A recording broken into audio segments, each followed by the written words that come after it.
What is up, YouTube? Welcome to another episode, and this is episode 3 of Ultimate Journey. And as you can see on the screen, a random bronze player sold for 150 using the 1 hour method, which is just to put a player up for an hour if it's a bronze player, and hopefully someone puts the 150 bid on him. I've got Julio Baptista for 450, quick sold him for 600 coins, and got a Bangy Man for 500, sold for 632, quick sell. So we're making 100 coins each, even just on a quick sell. Very easy method to do, and I know a lot of people who do it. It's definitely decent if you're just starting out. So I'm going to stick at the moment to my go-to players, and they're basically Brazilian right backs. This is one of them, Mariano, and I'm going to put him up for around 1.7. The other guy is Danilo, or another guy is Danilo. I have a cut-off point where I want these players for. Jonathan is a little bit more than that, but Danilo and Mariano are pretty much roughly the same. We want them for around 1.1 or under, and if we can do that, that's will give us a better profit margin. Mariano sold for 1.7, Smith sold for 200, and so did Lambert. He sold for 200 coins as well. So some of these random players are sold, but they are going to take some time to sell. They're not the most desirable of players, but you know, it's free money at the end of the day. Danilo sold for 1.9, and I picked up another one in the same formation, a 5-2-2-1, for around 1.1. So as you can see, lowest is around 1.8. I'm probably going to do the same. And at the moment, we're not getting crazy profit. I don't think really to trade, you don't need to really make crazy profit. I mean, what I'm going to say is most of the big profits that people will get is being in the right place at the right time sort of deals, which I'm going to show you in this episode. But for the most part, I think just making a tidy couple hundred coins and knowing someone's price inside out, I'm constantly checking their prices for these right backs, so I don't make a loss and I make some tidy profits on them. This Danilo I got for 1k, and I'm going to put him up for around I think it was 2.4k. Check the lowest in his formation. This might take longer, and it did. I put him up for an hour, didn't sell. I put him up for I think it was 12 hours, and he sold overnight for 2.4k.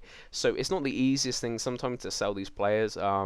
I want the quick, easy money, so sometimes put them at the lowest bin is the best option, but sometimes you want more, so put them up overnight in their formation. You're probably going to sell them as well.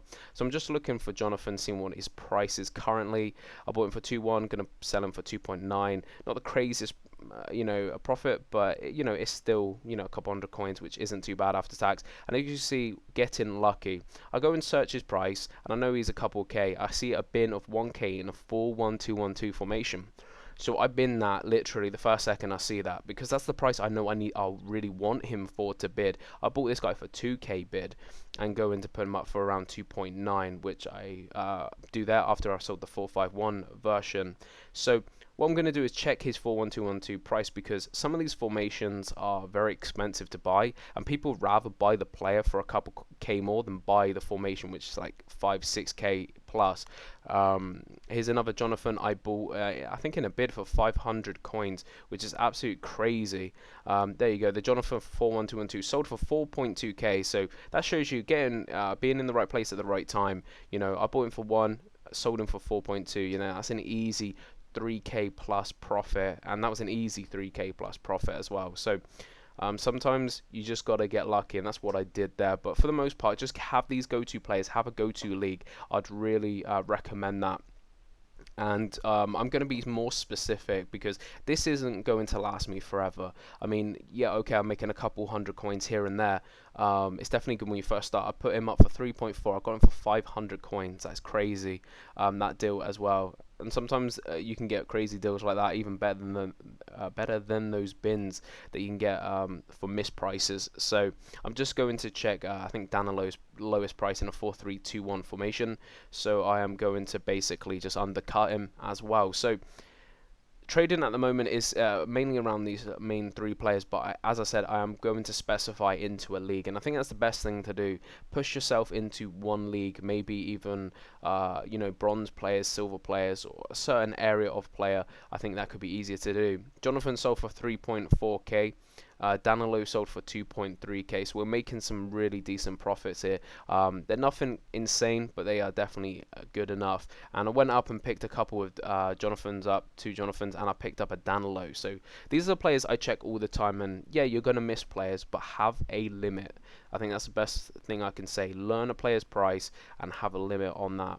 For example, I know it's a completely different example, like Danilo was worth around 1.7, 1.8. So what I did was buy him for 1k, 1.1 max, and you're going to make a couple hundred coins after tax on him, which isn't too bad. Definitely have these go-to players, I should say. Bought a Jonathan for 1.3, going to put him up for 2.5k, and I bought this Danilo for 1k, which, as I said, is my area I want to put him at. If I don't do a bid, bid someone up, I usually just put 1k bid and just hope I win it. If I don't, it doesn't matter, because I'm bidding on about 20 of them and I hope to win one of them. I think it's a really good way to trade and a good trading method to use. Anyway, as I said, there's going to be a lot of trading. These early episodes are going to all about trading because I want to get an early coin boost to give me a good team. If you have liked the episode, please do give it a like. It'd be much appreciated if you can do that. And please check out the next episode when it's coming. It'll be real soon, and hopefully I will see you then. Peace.